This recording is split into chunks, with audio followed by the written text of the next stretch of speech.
తాకట్లో ఉన్న బంగారాన్ని విడిపించి ఆ రోజున మార్కెట్ ధర కట్టి మిగిలిన డబ్బును మీకు అందిస్తుంది కొమ్మూరి గోల్డ్. కంటిన్యూస్ అండి. అంతులేని కథలో యాక్ట్ చేయడమే కాకుండా తర్వాత వరుసగా 2 సినిమాలు యాక్ట్ చేశాం సార్. చిలకమ్మ చెప్పింది అని ఒక సినిమా, ఈరంక సినిమా గారి డైరెక్షన్. సార్ అందులో కూడా రజనీకాంత్, సంగీత, నేను, శ్రీప్రియ. అది ఈరంక సినిమా గారని ఆయన డైరెక్షన్. ఫస్ట్ పిక్చర్ ఆయన డైరెక్షన్లో, బాలచంద్ర గారి కో డైరెక్టర్. అది పాలకొల్లో షూటింగ్ చేసేవాళ్ళం.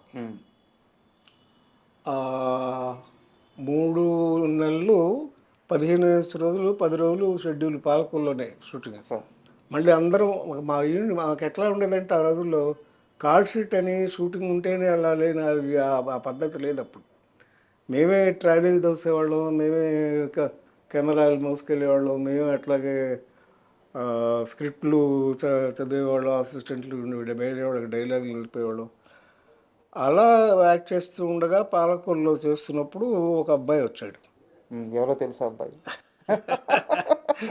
పాలకొల్లు అంటేనే చేసేసి ఉంటారు.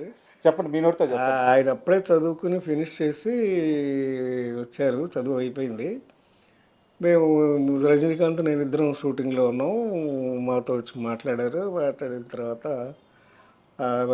హోటల్ ఉంటే మా హోటల్కి వచ్చి మాతో పాటు ఉండి చాలాసేపు మాట్లాడి ఆయన చెప్పింది ఏంటంటే నాకు కూడా యాక్టింగ్ నేర్చుకోవాలని ఉంది అని అన్నాడు. ఆయన యాక్ట్ చేయాలని ఉందని. అప్పుడు మేము ఇద్దరు చెప్పిన సలహా ఏంటంటే, మేమిద్దరం కూడా అదే ఇన్స్టిట్యూట్లో చదువుకున్నామయ్యా. అప్పుడు వచ్చి ఏమని పిలిచారు మిమ్మల్ని? సార్ అన్నారా, హీరో గారు అన్నారా? మమ్మల్ని అంటే సార్ అనేవాడు, అన్నయ్య అనేవాడు. అట్లా చెప్పండి. మేము వయసులో పెద్దాళ్ళం కదా. రజనీకాంత్ నాకంటే 4 ఏళ్ళు 5 ఏళ్ళు పెద్దాడు. ఆ అబ్బాయి రజనీకాంత్ గారిని ఏమని పిలిచారు? అన్నయ్య అని పిలిచాడు. అన్నయ్య అని పిలిచారు. మిమ్మల్ని అన్నయ్య అని పిలిచారు. తర్వాత ఏం సలహా ఇచ్చారు అబ్బాయికి? సరే, అబ్బాయిని వెంటనే వచ్చి జాయిన్ అవ్వమంటే మెడ్రాస్ వచ్చి ఇన్స్టిట్యూట్లో జాయిన్ అయ్యాడు. తర్వాత ఇప్పుడు ఎంత ఉన్నాడో ఎంత ఎదిగాడో మీ అందరికీ తెలుసు. చెప్పండి, అబ్బాయి పేరు చెప్పండి. నేను చెప్పాలా ఇంకా? మెగాస్టార్ చిరంజీవి. అప్పుడు మా పరిచయమే. ఆ తర్వాత ఆయన మెడ్రాస్ రావడం, ఇన్స్టిట్యూట్లో ఆయన చదువుతున్న రోజుల్లో కూడా నేను వెళ్తూ ఉండేవాడిని.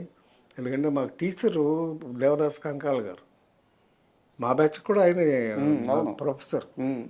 సారథి స్టూడియోస్ ఈరోజు అమీర్పేటలో, హైదరాబాద్ నడిబొడ్డులో, అంటే నేను కమర్షియల్గానే మాట్లాడుతున్నాను, అద్భుతమైన ల్యాండ్.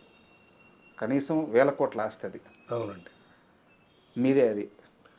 అవునండి. అంటే యాక్చువల్ బేసికల్గా మా ఫాదర్ మొదటి నుంచి డిస్ట్రిబ్యూటర్, చెప్పాను కదా, నవయుగ ఫిలిమ్స్. అవును, నవయుగ సంస్థ అనేది టాప్ మోస్ట్ డిస్ట్రిబ్యూషన్ సంస్థ ఇన్ ఆంధ్రప్రదేశ్.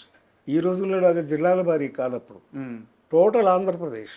అవును, 3 ఏరియాలకి ముగ్గురు ఉండేవారు. మా పెద్దనాన్నగారేమో విజయవాడలో ఉండేవారు, హెడ్ ఆఫీస్ అది. మా నాన్నగారేమో గుంటకల్లో ఉండేవారు. సో అందుచేత నేను గుంటకల్లోనే పుట్టా. నేను చదువుకునేది 8th క్లాస్ వరకు గుంటకల్లోనే చదువుకున్నాను. ఆ తర్వాత సారథి స్టూడియోస్ తీసుకోవాల్సిన పరిస్థితి వచ్చింది. ఎందుకంటే అక్కినేని నాగేశ్వరరావు గారు ఎన్టీ రామారావు గారి అపోజిషన్ భరించలేక హైదరాబాద్ వెళ్ళిపోయి షిఫ్ట్ అయిపోదామని డిసైడ్ చేసుకున్నాడు. ఆయన భరించలేక కాంపిటీషన్కే. ఎందుకంటే ఆయన డామినేటింగ్ అప్పుడు. ఎందుకంటే ఎక్కువ సంస్థలు, ఇప్పుడు విజయవాహిని అంటే కంప్లీట్గా రామారావు గారి సినిమాలు. ఓకే, ఆయనకి ఎప్పుడు కూడా కాంపిటీషన్ ఉండేది వీళ్ళిద్దరికి. బట్ ఆయన ఎప్పుడు పై చేయగానే ఉండేవారు ఎన్టీ రామారావు గారు. ఆయన ఏ క్యారెక్టర్ అయినా వేసేవాడు, మహానుభావుడు. నాగేశ్వరరావు గారు ఏమో రొమాంటిక్ క్యారెక్టర్స్, కథ ఇంపార్టెన్స్ ఉన్న క్యారెక్టర్స్, సాంఘిక సినిమాలు ఇలా. మొదట్లో జానపద సినిమాలు కూడా చేశారు ఈయన. కీలుగుర్రం అన్నీ కూడా జానపదాలు కూడా చేశారు ఈయన. కృష్ణుడు వేశారు, అర్జునుడు వేశారు, అన్నీ వేశారు. ఆయన కామెడీ కూడా చేశారు కదా, మిస్సమ్మలు ఎంత గొప్పగా చేశారు ఆయన, మహానటుడు. అయితే ఏదైనా ఆయన కాంపిటీషన్ ఫీల్ అయ్యడం కొంత, చెన్నారెడ్డి గారి స్నేహం కొంత. ఓకే, మర్రి చెన్నారెడ్డి గారు చీఫ్ మినిస్టర్. అయితే ఇట్లా ఇండస్ట్రీ ఇక్కడ హైదరాబాద్ షిఫ్ట్ అయితే బాగుంటుందని అయితే, అప్పుడు నాగేశ్వరరావు గారు అంటే నాకు అక్కడ స్టూడియో లేదు. అప్పుడు స్టూడియో క్లోజ్ అయిపోయింది. వాళ్ళు అది యాక్చువల్గా చల్లపల్లి రాజా గారిది ప్రాపర్టీ. అంటే చల్లపల్లి మహారాజా గారిది వాళ్ళ అబ్బాయి రామకృష్ణ ప్రసాద్ గారిని చల్లపల్లి రాజా గారు, రియల్గా రాజు గారు ఆయన. ఆ వారిది సారథి బ్యానర్. ఉమ్. సారథి బ్యానర్ అంటే అంతకుముందు చాలా పెద్ద పెద్ద సినిమాలు తీశారు. తమ్మారెడ్డి భరద్వాజ నాన్నగారు కూడా అక్కడ వర్క్ చేసినట్టు. దానికి మేనేజర్గా చేశారు. అవును అవును ఆయన తర్వాత మా నాన్నగారు వచ్చారు. అవును అవును. అంటే అది ఎలా జరిగిందంటే ఫస్ట్ ఆ బ్యానర్, సారథి బ్యానర్ చాలా రామారావు గారితో ఆత్మబంధువు, కలిసి ఉంటే కల సుఖం, అవును. ఇలాంటి సినిమాలన్నీ సారథిలో తీసినాయి. రోజులు మారాయి నాగేశ్వరరావు గారితో. అప్పుడు నవైగా ఫిలిమ్స్ వాళ్ళు సారథి స్టూడియో 45% షేర్స్ కొనుక్కున్నారు. ఉమ్.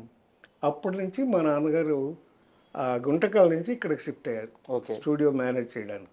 64లో సార్ 64 నుంచి సారథి స్టూడియోస్ నాన్నగారే చూసుకున్నారు.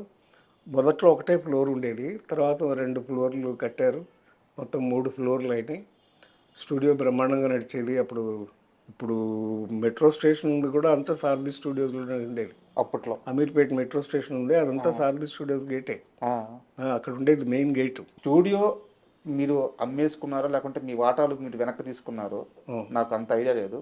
బట్ ఆ రోజుల్లో మీరు స్టూడియో కొనడానికి ఎంత ఇన్వెస్ట్ చేశారు, ఎంత మీకు రిటర్న్ వచ్చింది? లేదండి, అది ఇన్వెస్ట్మెంట్ అంటే నవైగా నుంచి ఫండ్స్ వచ్చాయి. ఉమ్. నవైగా అప్పటికే బాగా పెద్ద కంపెనీ. ఉమ్. సినిమాలు కొన్ని వేల సినిమాలు రిలీజ్ చేశారు, కొన్ని వేల సినిమాలు సూపర్ హిట్లు అయినాయి. సార్ సో దాని ఇన్వెస్ట్మెంటే సారథి స్టూడియోకి. తీసుకున్నారు. అంటే నేను అడిగేది ఏంటంటే మీ షేర్లు వదులుకోకుండా ఉండాల్సింది అనే ఆలోచన అయితే- లేదండి, అదేంటంటే ఫ్యామిలీ ఇది. మా ఫాదర్ వాళ్ళు 3 brothers, plus private limited company. Sir it's not a ownership company కాదు. సో అందుకని షేర్స్ ఉండే ఎవరికి వాళ్ళకి. వాళ్ళ బ్రదర్స్ నెక్స్ట్ జనరేషన్ వాళ్ళు మాకు కలిసి రాలేదు, ఒకరికొకరు పడలేదు. మామూలే భారతం, అంతే. ఏ కుటుంబాలైనా ఏ కుటుంబం అయినా అంతే. పెద్ద పెద్ద వాహిని స్టూడియో అట్లాంటివి అయిపోయింది, ఏవిఎం అలాగే అయిపోయింది. సో అలాంటి పరిస్థితుల్లో స్టూడియోని అమ్మేయాల్సి వచ్చింది, అమ్మేశారు. ఎందుకు అమ్మారు సార్? మీకు ఏమన్నా అది అంత డీటెయిల్స్ నాకు తెలియదు. మహా అయితే కొన్ని లక్షల్లో ఉంటుందా? లక్షల కోట్లు కదండి, 12 ఎకరాలు. మీరు అమ్మినప్పుడు? మేము అమ్మినప్పుడే కోట్లండి. అప్పుడే కోట్ల? 80s మేము అమ్మింది ఎప్పుడు? 84లో, 80s తర్వాత. 80s తర్వాత కదా మేము అమ్మింది. కొన్నది ఎప్పుడు 64లో. ఇప్పుడైతే వేల కోట్లు ఉంటాయి. అంతే కదండి మరి. అంటే అప్పట్లో మాకు డివిజన్, మాకు అది ఒకటే ప్రాపర్టీ కాదు, ఇంకా ఉండేది సరోవర్ హోటల్ ఉండేది. సార్ షాపూర్ వాడి అని సెక్రటరియట్ ఎదురుగా సరోవర్ హోటల్ ఉండేది. ఫస్ట్ డ్రైవింగ్ రెస్టారెంట్ అది సరోవర్ ఉండేది. ఇవన్నీ ప్రాపర్టీస్ ఉండేవి. బ్రదర్స్ వాళ్ళు నెక్స్ట్ జనరేషన్ రాలేదు. మా బ్రదర్స్లో కూడా డిఫరెంట్ ప్రొఫెషన్స్కి వెళ్ళిపోయాం. సో అందుచేత అలాగా క్లోజ్ చేయాల్సి వచ్చింది.